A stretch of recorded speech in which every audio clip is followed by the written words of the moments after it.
Hey folks, welcome back to the Murray Homestead. Today we're going to be talking about a pretty serious subject, and it is winter survival.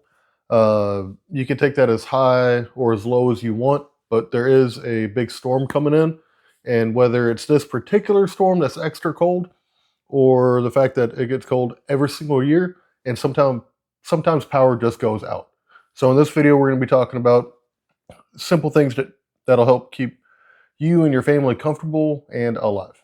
All right, folks, so this will be kind of a longer video. We're for sure going to put timestamps in there. And to briefly tell you what we're going to be going over today, it's basically going to be heat, so staying warm, food, keeping yourself full, water, entertainment, power, and hygiene. So what qualifies me to even talk about this at all? One, I've been homesteading for well over a decade now. Two, I've worked outside my entire life, and that includes 4 years in Alaska, even though born and raised Texan. And I'm a veteran. And also, I lived in an off-grid cabin for 4 whole winters in Alaska. No heat, no power, and I'm still here, and I never had any issues up there. And it got down to negative 45. Down here in Texas, we're not nearly as used to that kind of weather. So even though it's only going to get down to the 20s in most of the state, that still is pretty extreme for people from this warmer climate. This video, I'm not going to be talking about, preparing your home. That can be a whole separate video, and there's a whole bunch of other videos, talking about covering windows and draining your water pipes and all that sort of stuff. This is going to be more or less worst case scenario. And I would imagine that most of my subscribers and the viewers of this video are going to be more off-grid or more rural type. And so being further out of town when inclement weather comes in a state that's not really prepared for that sort of weather, we want to be prepared for the fact that power will very likely go out. And if you have a well pump, or depending on your city's sanitation system, your water will go out as well. So I'm going to give you all a really good dive into really simple and economical ways to get you through this process. The last polar vortex we had in the Houston area, I was living in Dallas at the time, or outside of Dallas, but people literally died. Okay. So this is a pretty serious topic. And to me, it's borderline common sense. And, to be able to avoid, death or even severe discomfort. But to a lot of people, maybe it's not. And I can appreciate that. So I want to impart some of the knowledge I've gained over the years. I'm going to have everything, or as much stuff as I can find, that I show y'all on Amazon. It might be a little bit late. I would say better late than never. But also, you can go mostly to your local sports store like Academy and or Walmart and pick up the vast majority of this stuff. It's not super high-tech prepper gear, the vast majority of this stuff. So I'll link it all down in the description below. We might be a day or two late putting this video out, but I'm entirely serious when I say y'all should go to the store tomorrow before the colder weather really sinks in and get the majority of this stuff. And again, the majority of the stuff you'll be able to use throughout the year, even if your power stays on and everything's pretty cool. It's just a little bit cold out. So none of this is really wasteful as far as going and getting just prepared for one of the most basic things. It's sad that people die because you literally can't handle the elements. Okay, so with that being said, first things first, and we'll timestamp this bad boy, is heat. So obviously, it's cold, you want to stay warm. Whether you have a house or an apartment, and again, in the last polar vortex, people's apartment piping that they have no control over because they're renting, were bursting and water was coming from the ceiling and stuff. So whether it's an apartment or a home, you want to make, at a minimum, a warm room. So for us, it would be our master bedroom. Basically, you, at a minimum, just want to keep that door closed. Even better, you want to take whether it's thumbtacks or hooks or nails or whatever, but put a blanket over that door. A normal door has an R value of basically 0. So if you put that blanket over it, it'll help keep the warm in as well as seal that air layer down below, because most interior doors do not have, weather stripping or anything like that. So you want to make it a warm room. Second, and this is a really, really big thing. Again, it seems like common sense, but it's not. You want to dress warm, and you want to have things to let your natural body burning all the calories, keep you warm. So, again, worked outside my whole life, and that includes really, really cold and really, really hot weather. And I stayed completely off grid for 4 years in a cabin. How did I stay warm? It's really not complicated. And again, you don't have to spend a bunch of money. So first things first is you're going to want a beanie, a toboggan, skull cap, whatever you call it. It can be cotton or wool, whatever. It doesn't matter, but it needs to fit fairly tight to your head. And you can wear this inside and it will keep you shockingly warm. And with that, some warm socks. Again, you can get some really expensive wool socks from REI or something, or just get some good socks from Walmart. And then one of the most important things, and you'd be amazed at how warm this will keep you, and you can wear these underneath your pre-existing clothes. So you don't have to go spend hundreds of dollars just to stay warm. Is just get a nice base layer, okay? Some people call them thermal underwear. I'm sure there's other names for it, but just get a good base layer. And all this is a thin layer that you're going to wear under your clothing, and it's going to have direct contact with your skin. And that's going to hold in an amazing amount of heat. I mean, you can start sweating. So old school thermal underwear or base layer was all cotton. Nowadays, most of them are going to be synthetic. And that's really important because you don't want to sweat too much and then freeze, basically, because that sweat will make your clothes wet. Sweat's a really good and bad conductor, depending on how you look at it. But then your sweat can literally freeze, and that's no good. So these synthetic material base layers are shockingly warm, and it's nice because they wick away moisture. So with just these 3 things, you can stay hugely, hugely more warm. I'll touch back on that in just a second. The next big thing is going to be blankets. Blankets, blankets, blankets, blankets. You want to get a lot of blankets. You can kind of get whatever you want, whatever you can afford, whatever you can find. A lot of people say go to thrift stores, and then you can just wash the blanket. That's fine. Or you can just buy them new. But you want to just get economical blankets and a lot of them. So when you go to sleep at night or even during the day, if it's really that bad, you and your loved ones can bundle up under these blankets in bed. And take it from me, in -40 Alaska, just myself in a sleeping bag in this cabin with no heat whatsoever, I would sleep through the night like a baby, toasty warm. Our bodies, they're burning calories, pump out a lot of heat. The trick is keeping the heat in, okay? That being said, when you go to sleep for the night, and a lot of people don't know this unless you've done a lot of outdoor camping or you've lived in the Arctic Circle or something. When you go to bed in the evening, you want to take off all your clothes besides, your underwear, I guess, and get in the blankets that way. Because when you get out in the morning, out of that warm blanket, you want to be able to put your clothes on and get warm. And that serves 2 things. 1, it'll let you stay warm once you get out of the blankets. And then 2, it'll let your clothes evaporate a lot of that moisture that our body accumulates throughout the night. So you can put on dry clothes and get warm in the morning. The only exception I would say is I don't really like sleeping with a blanket over my head.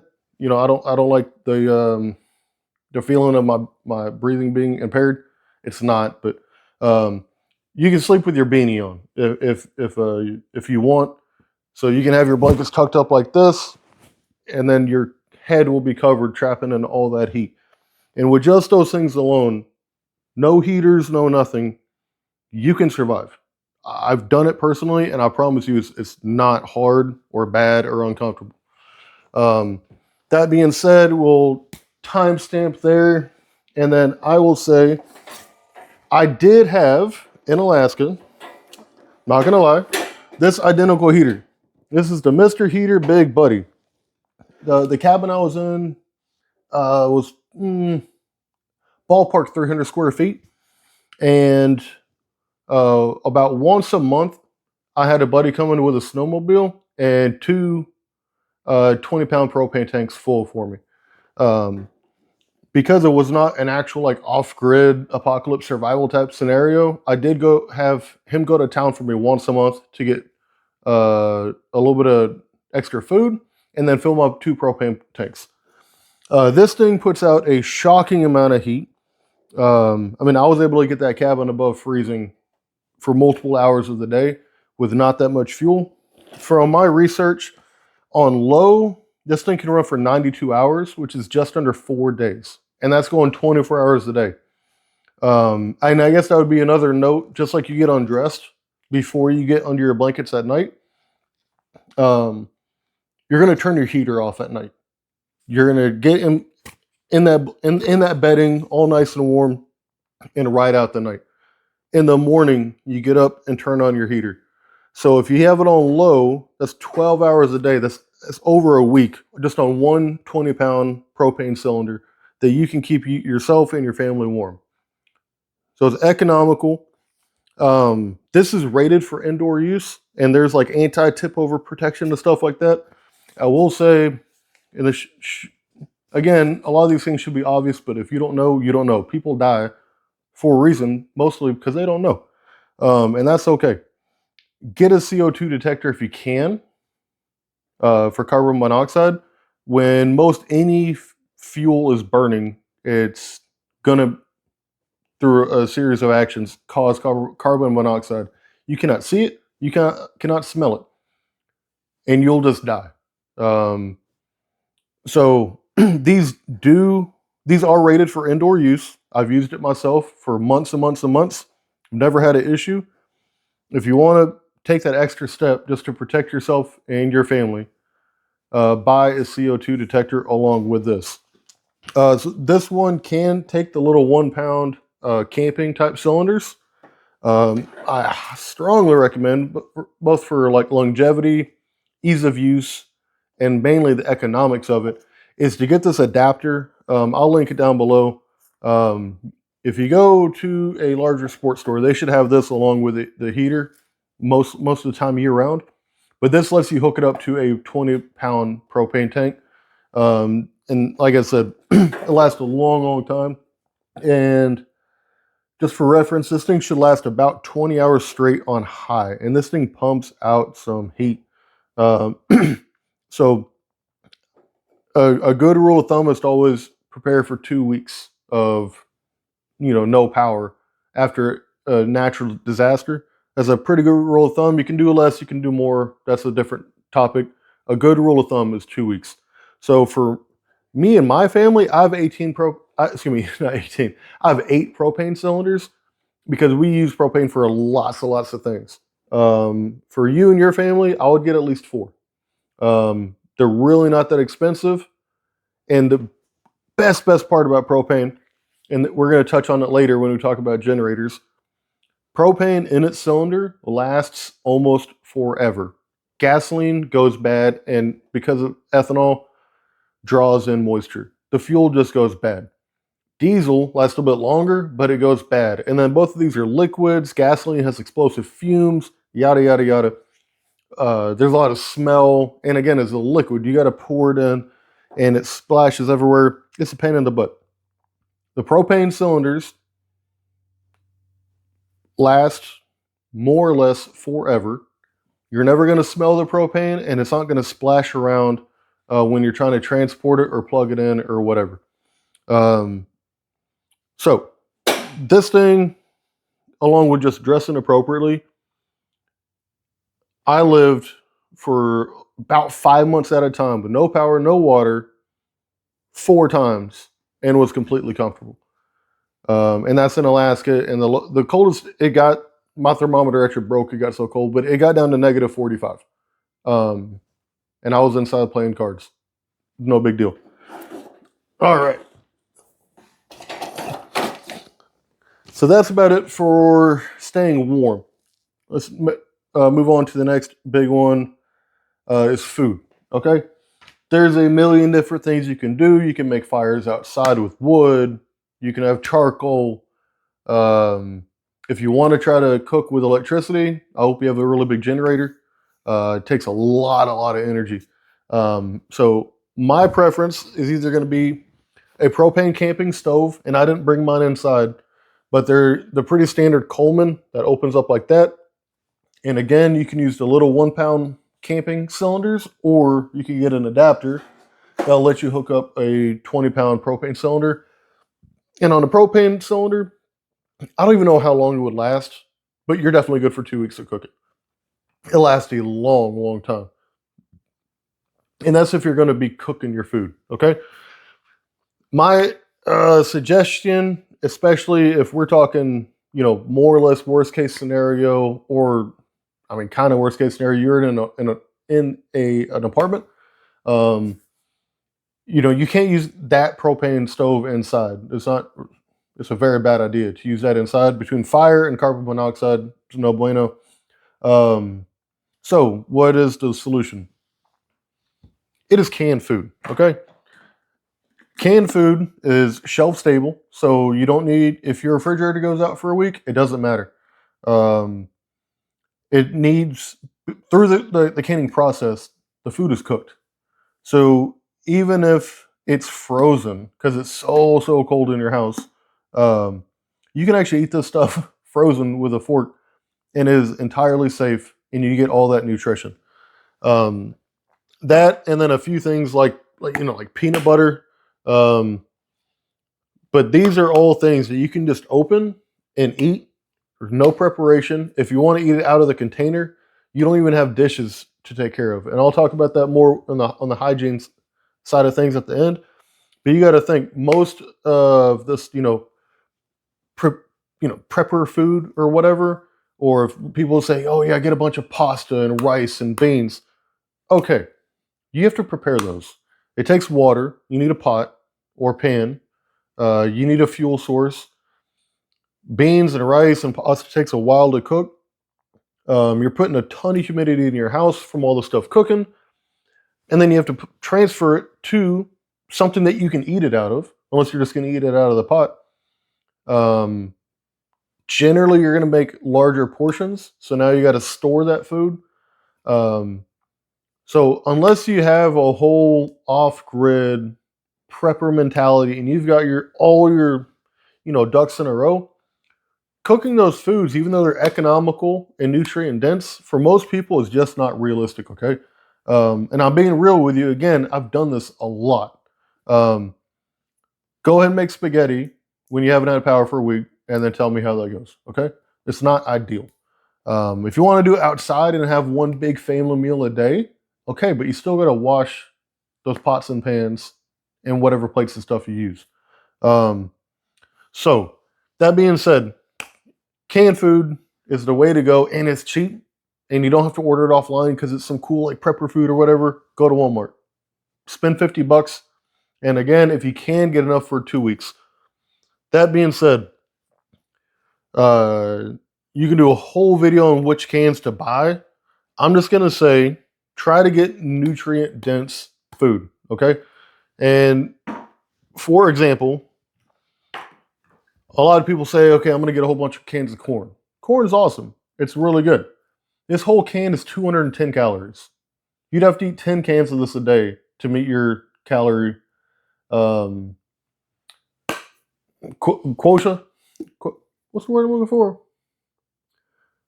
You'd have to eat 10 of these a day to get the amount of calories that your body needs. And again, a lot of people, especially down here in the South, they don't realize your body burns so much more calories when it's cold. I'm talking like 50 to 100% more. Calories are just ways for your body to burn, make energy, aka heat. There's a reason why we're 98 degrees, even in a 70 degrees out. 70-degree house, okay? You need a lot of calories. So you can get this for the side if you want. That's all you. This big family size can of green beans, again, really yummy. 105 calories. You'd have to eat 20 cans of these a day. That is not good. So I strongly recommend getting things like canned chicken breast. Now, it's only 360 calories, but 76 grams of protein. That's going to keep you full and keep your body with the fuel that it needs. If you have a slight calorie deficit, but you've got plenty of carbohydrates and especially protein and fat, you're going to be just fine. You might actually get, the polar vortex diet going on, okay? But this canned chicken, I promise you, is it going to be your favorite? Probably not. It is not bad, and it's shelf stable and it'll last on the shelf for a long time. You can get some canned tuna. Again, this is only 100 calories, but it's 25 grams of protein, which will keep you going for a while. And depending on where you get these at, you can get these for $1 a piece. So that's pretty good. You may like or hate these, but Vienna sausage is very similar to Spam.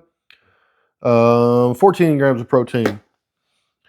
And then the slam dunk winner for this video, at least, guess how many calories are in this one jar of peanut butter? 2,520 calories in one little jar. You can eat one of these a day and meet your caloric needs. And then what's even better is you get 16 grams of fat per serving. That's 20% of the daily value. There's 14 servings in this jar. So you get lots of fat that's going to keep you full and gives your body something to burn that'll last and satiate you a lot longer. And then what's crazy is this is 112 grams of protein in this jar total. That's a lot of protein. So there's a huge amount of nutrition in this can or this jar. So when you do go get these canned goods, check the labels and try to get nutritionally dense stuff. A really good one, and it kind of gives you that cozy feeling. So you get keep your morale up. It's going to be the Chef Boyardee pasta in a can.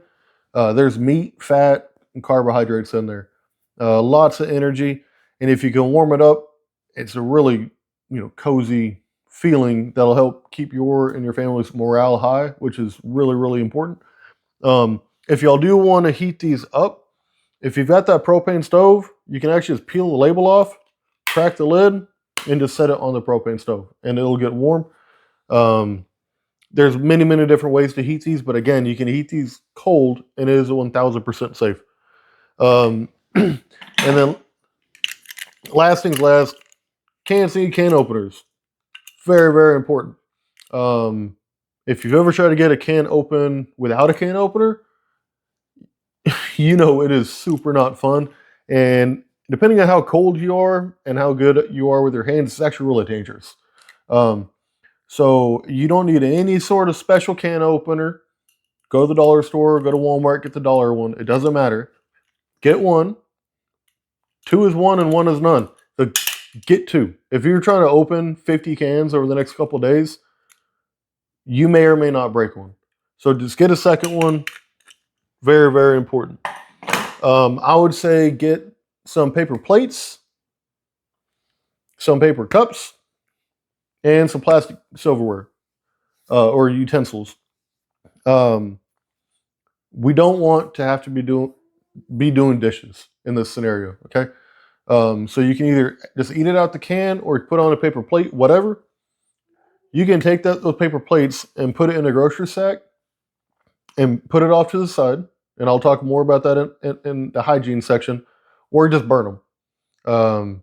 And again, depending on where you are, you may or may not be able to burn them, but it works really well. All right. So that, for the most part, wraps up the food section part of it. I will say, if you have little people with you, infants, small children, just like our food we just talked about, the canned food, these little baby jars are shelf stable and they're 100% safe to eat at, basically whatever temperature. I would get a gazillion of these things if you have a child. Honestly, If you're of our mindset, you should have a ton of these extra anyways for your child. Um, if not, stock up on these. This little baby cereal, all it needs is a little bit of water. Again, shelf stable. And super important, depending on what mama and the baby are doing, and even if they are breastfeeding, I strongly recommend, get at least one container of formula for your babies. Um, you do have to worry about washing bottles, which adds a little layer of complexity, but it's a lot better than having a hungry child. So that's it for the food section. So now we're warm. We got a full belly. We're almost staying alive. Okay. So timestamp, boom. We'll move to the water section. It's very, very hotly debated how much water you need per day, per person, yada, yada, yada. Depending on your scenario, I would say for each adult, you want ballpark a half gallon of water just to drink per day. That's just to keep you hydrated. You do got to think about hygiene as far as keeping your body clean, washing dishes and cooking, and that's mainly it. So do the math by yourself and figure out exactly what you want for you and your family. What I like to use around here, and again, these things are not wasteful because I use these on camping trips and hunting trips, and just when we go to the park, and we have several family members there. All this is a water container, so you don't have to go spend $1,000. And if you do spend, the $15-20 that this thing costs, it's not a waste, and it's just going to go sit in the attic because the apocalypse did not come or whatever. Okay. So this particular one I got from Walmart. It's a Reliance. These hold 7 gallons. I like these a lot. These are by far my favorite water storage container. They're fairly thick. My favorite part though is you set them on their side, and this spigot actually goes on the inside when you're storing it, and then when you're ready to use it, it has a spigot. So you can actually portion control your water, which again, if you've used gallon jugs or some of these other water containers and have actually used them on a hunting trip or camping trip or whatever, just tipping them over like this and just trying to pour a little bit of water, you're going to waste as much water as you get in the bowl. So that's a really, really cool feature. And then when the spigot is on the inside, go ahead and show you all what I'm talking about if you don't know. And again, you get these from Academy, Walmart, depending on where you are in the country. There's Menards and stuff like that. But you do not have to order these off the internet. They're not high tech, and they're certainly not expensive. This particular one is probably 10 years old. But what's really cool about these, especially if you don't have a ton of room, is that when that spigot is back on the inside, you can stack these on top of each other. So you can have about 4 or 5 of them stacked in the corner of a closet behind your clothes. No big deal. It doesn't take up a bunch of room. For me and my family, because we have a well, we have a stream, and other water sources, I only have about 8 of these. One last note on the water side of things is you want to put clean water in there. I would think that would be common sense, but you want to put clean water in here so you can get it out of your tap if you got city water and you're comfortable drinking your own tap water. Or you can go to your local grocery store and you can fill these up with purified water. Those water stations outside the grocery store for about $2.50 each. Actually, this one would be $3. So economically, and that's pure filtered water. And next thing is that you can put water in here. It does not stay clean forever. So what my family and I like to do is every time shift change, so daylight savings or whatever. So twice a year, I take these, I pour all the water out, put a little bit of bleach in there, shake it up real good, rinse it out, and fill them back up. And we do that twice a year, every year, because water, I don't know the exact specifics of it, but water does go bad. And also things can grow in here over time, even if you get filtered water. When you do go to fill them up, try to fill them up as high as you can to reduce the amount of airspace that's in there. And that's about it for water. You don't have to get these. These are, in my opinion, by far the best. They're readily available, and they help you conserve water with that spigot, and they're stackable. Timestamp. All right, next thing is going to be hygiene. We stink, okay? Hygiene is really, really important, especially if you're out of water for a couple of weeks. If you've gone on a camping trip and just not showered for like 2 or 3 days while you're, walking around and working up a sweat, you know how bad it can get. So hygiene is really, really important. But if you don't have water, running water at the time, it can be kind of hard. So at a minimum, you want to change your undergarments daily, at a minimum. That includes your socks, your underwear. I always wear undershirts almost exclusively for that reason. Not because I don't shower every day, but this will get way more dirty than this shirt will. So I can toss this in the laundry basket and put a new one on, and it's almost, it helps a lot with staying hygienic. The next thing, this is for us and babies, is baby wipes. Go to Wally World or the dollar store, get the off-brand ones. I for sure recommend having the ones with a little lid on it, so they stay fresh. So before you change your undergarments, I would at a minimum wipe your armpits, your privates, and your face with different ones, obviously, and then put on your fresh undergarments. The baby loves them. Here. So a kind of an uncomfortable topic. A lot of people don't want to, wouldn't want to talk about it. Is, when you got to go to the bathroom, what are you going to do? Guys and ladies, to an extent, can go outside. But depending on where you are and how long you're doing that can be extremely nasty, extremely quickly. When you lose power, water does not always go out. If you get a 5-gallon bucket, you can still use a normal toilet, dump water in the tank, and flush it just like you would if everything was normal. So that is the best case scenario if you have access to all that water. If you don't, I strongly recommend a composting toilet, but that is a slightly more specialty item, and they're not cheap. Ours was $1,000. It's a very, very fancy one, but that's a bit unrealistic and unnecessary for most people. At most sporting goods stores, and for sure on Amazon, you can find a lid that will fit on a 5-gallon bucket. So you want to get that.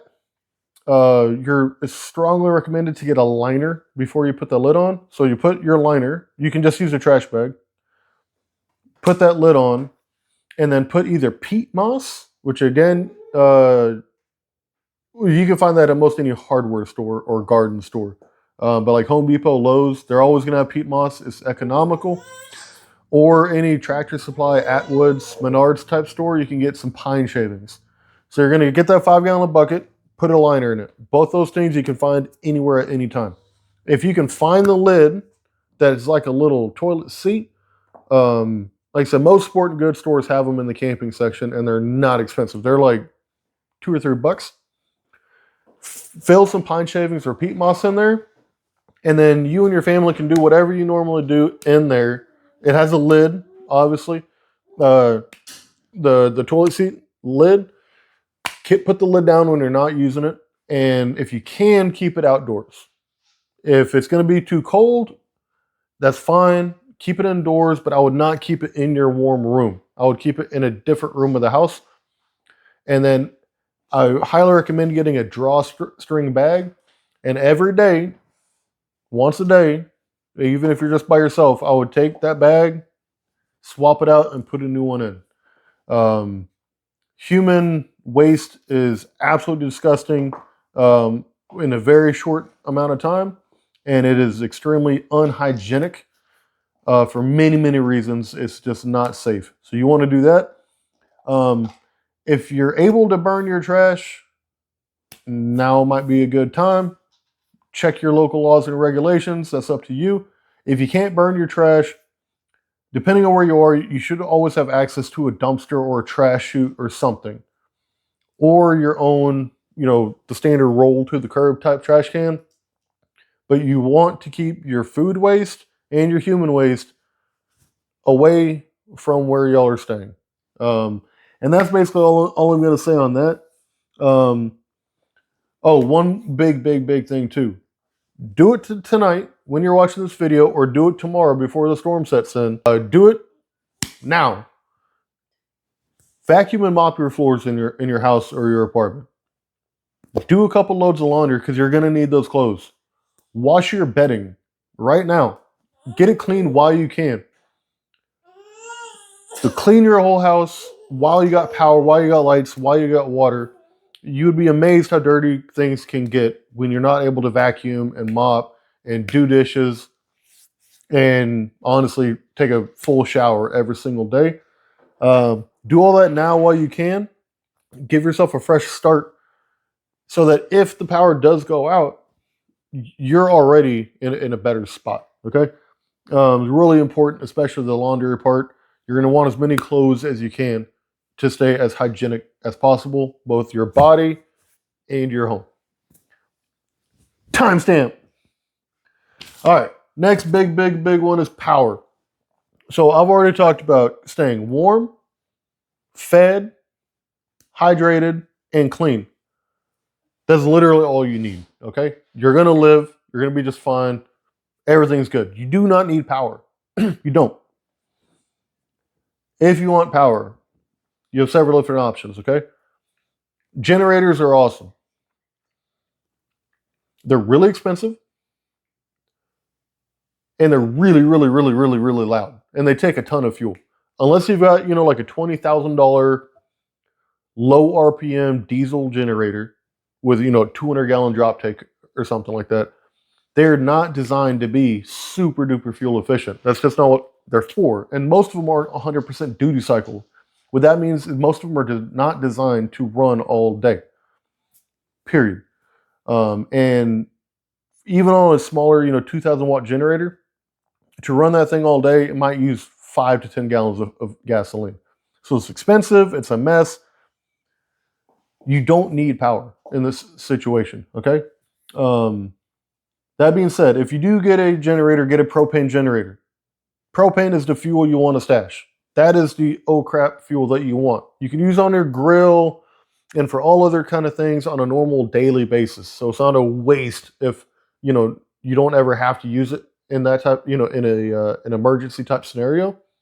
But your heaters, again, grills, camping stoves, generators can all run off of propane. And if you buy it today and you don't need it for 10 years, you plug that propane in, it is still just as good as the day that you got it.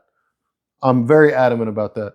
And for anyone that does a bunch of house chores, outside, your blower, your weed eater, your lawnmower, and your generator, you put modern gasoline in there, which the vast majority of it has ethanol. It's hydroscopic, and it's going to suck moisture in, and you literally get like a gel in your fuel lines, and it gums up your carburetor. It is a mess. Guess what? When that doesn't happen, propane. So if you're going to get a generator, use propane. But again, they're loud, and they use a bunch of fuel, and they're expensive as they are. I understand you might want to keep your refrigerator going. If you have a big enough generator, try to keep your climate control going. That's going to heat your whole home. That is a very big expense. And depending on when you're watching this, you might not even be able to get a generator because everyone and their mom has went out and got one. Okay? So, you do not need power, in my opinion. Ask me how I know, right? That being said, having lighting is very nice. Thankfully, with modern technology, we have LED lighting. LED lighting uses almost no power. That being said, you don't need this huge power source um, to power lighting. And then for safety and entertainment, it is nice to be able to have a cell phone at a minimum. At a minimum, okay? And again, those do not take a bunch of power to charge. Even if you're sitting there watching it all day because you're bored, it doesn't need a ton of power. So for lighting, I highly recommend these cheap little lanterns. I got them from Harbor Freight, and they were less than $5 a piece. But these lanterns are really nice because one, and I'll touch back on it here in a second, but they take double A's. So you don't need any kind of fancy light battery whatsoever. And then it's nice, it's just a lantern. So you can set it down on the ground and illuminate your warm room, or hang it from the ceiling fan or something, and you get that nice lighting. And they're LED, so they last dang near forever. And then when you're going outside, I highly recommend these Rayovac style of flashlights. I'll link these in the description below. You should be able to get them at a sporting goods store. I got mine off of Amazon. But this is their indestructible line. It has an aluminum body with rubber housing, and again, they're LED. All of these take AAAs or AA's. And again, I'll touch on that in a second, but I'm mentioning that specifically for a reason. But these are their indestructible line. They're waterproof. I very literally ran over this with a tractor, my tractor, and nothing happened. And just to show off to the guys at work, I'll throw it across the parking lot, and it still works very well. Because they're the LED and there's multiple light settings, the batteries last a long time, but you don't have to baby it. So strongly recommend that. And from the same line is their spotlight. And what's really cool about this, why I mention it, is this also takes AA's. Most spotlights are going to take a different power source and or have their own proprietary AC to DC inverter that you plug into the wall, and that sucks. This is also waterproof and drop proof and everything. If you live in a rural area, it'd be very important to be able to see, your tree line, stuff like that. And it uses AA's. So lighting, I would say, in this day and age, is borderline necessary. And the whole candle thing, don't do candles, please. They don't put out hardly any heat, and you don't want to burn your house down. There's a reason why every house in the country has switched to even just the really inefficient incandescent lighting. Candles are really nice, but they'll put out carbon monoxide. And if you fall asleep, or your kids knock it over, or you have your dog in your warm room with you, and he barks, and it tips over, you don't want to burn your house down, okay? I would say, I'll go out on a limb and say they are a terrible prepping light, okay? I know that's going to ruffle a lot of feathers. I don't care. They're stupid, in my opinion. They're just not safe, okay? Especially not if that's going to be your primary lighting source. All right, so I keep on bringing up AA and AAA batteries all the time. It's for a reason. You can get them literally anywhere, and you only have to have 2 types of batteries for almost everything in your household. So rechargeable AA's and AAA's used to be, a hot thing, meaning they were really expensive and kind of hard to find. They're very common and easy to find now, and they're shockingly economical. And most of them, if you use them and recharge them once and reuse them, they're cheaper than just normal batteries. So the ones that I found, and I'll for sure, these are 100% going to be on Amazon. You can get the Energizer ones and stuff like that at most any grocery store nowadays. But this Power Owl brand that I found on Amazon is crazy cool because it lets you charge 16 AA's at one time with one outlet, or 16 AAA's at one time. And that's all on this one little charger. And if you have trail cameras like me, You know how many batteries those things use, but in this type of scenario where you're going to want to have several flashlights and things like that, it is crazy nice to be able to charge them all at once at one time. I keep them all in this battery daddy thing, and you see I have several different brands because I've acquired these over the years. I strongly recommend these. And this Power Owl brand, I've only had for about a year now, but I've had zero problem with them, and they're very economical. So that'll for sure be in the description. So those are mainly for all your lighting, and that's flashlights, lanterns, all kinds of different stuff, right? To keep your phone charged, you can get these little power banks. Excuse me. You can get these most anywhere. Obviously, got these off Amazon too. This larger one is 22,000 milliamp hours. This smaller one, I have no idea. It is not on here. But either way, you can get these off Amazon. They're very economical. And then you can plug whatever phone charger you already have into them and keep your phone charged. And that's really good for weather alerts, emergencies, and most likely just entertainment. You can sit here and watch Murray Homestead all day in the middle of the snowpocalypse and you'll be just fine. And again, just like the rechargeable AA's and AAA's, these have become very economical. I would stay away from any one that has all kinds of bells and whistles and says it's like the coolest thing ever. It's literally just a lithium battery that you could charge from the phone, or excuse me, charge from the wall, and this should be able to charge your phone several times over. And just like most anything else, all these things I've talked about so far, you can use every single day in your home. And this is actually my wife's. She keeps this in her purse, and she can charge her phone completely at least one time from zero just with this, and she has it in her purse, and it's not big.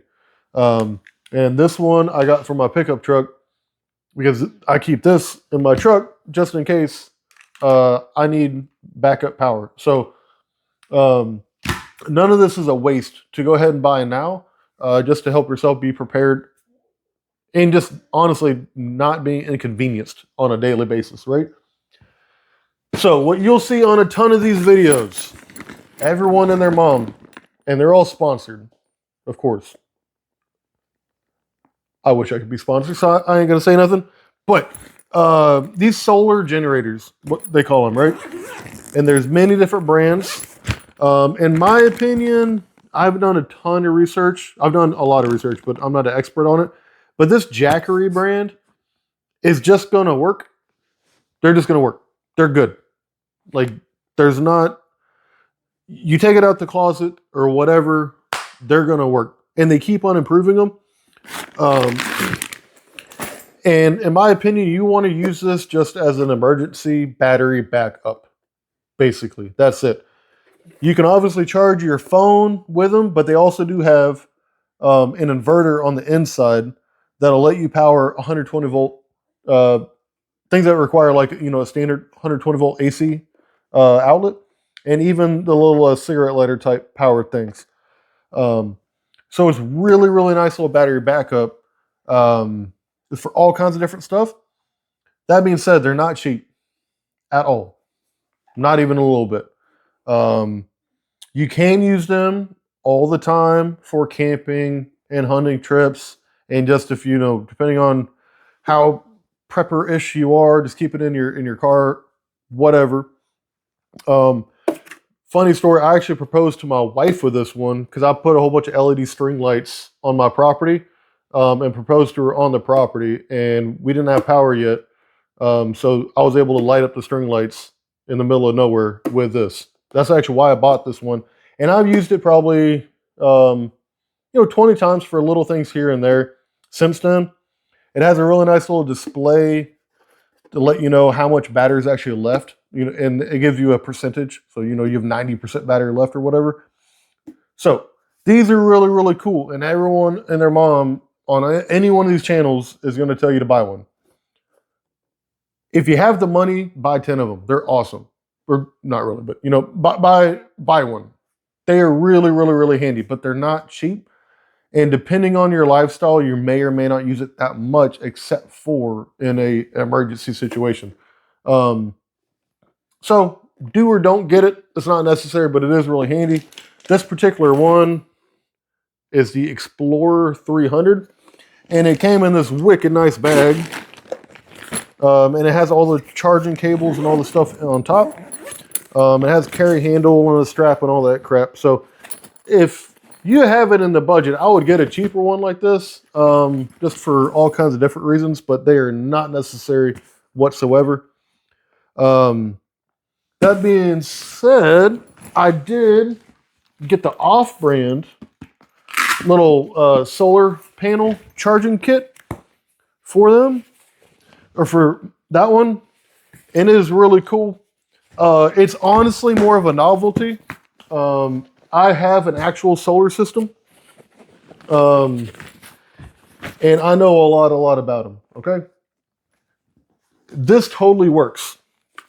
If you are camping or in a grid down type situation, like power went out, if you want to be able to charge your phone and some lights, or excuse me, some batteries for your lighting, I would say this is a reliable option.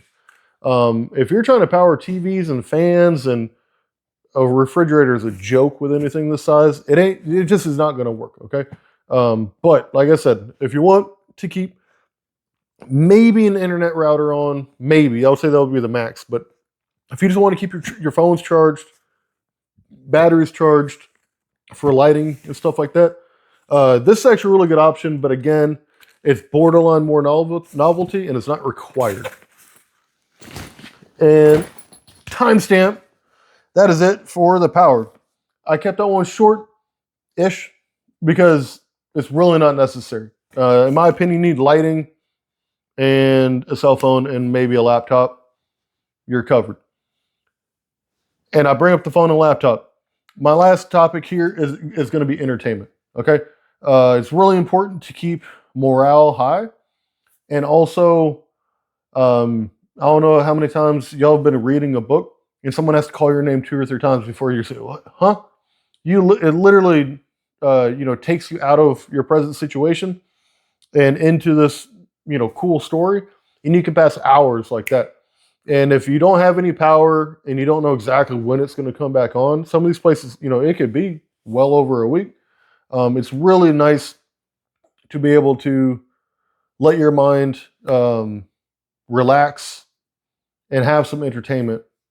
And depending on how many of you are in the current predicament, playing cards, very good idea. My wife and I both, laugh if you want, we like to use coloring books. They're actually a lot of fun. I have really expensive color pencils because we actually use them quite a bit, but you can go to any grocery store, Walmart, whatever, and get both of these for wicked cheap. Just get the cheap ones.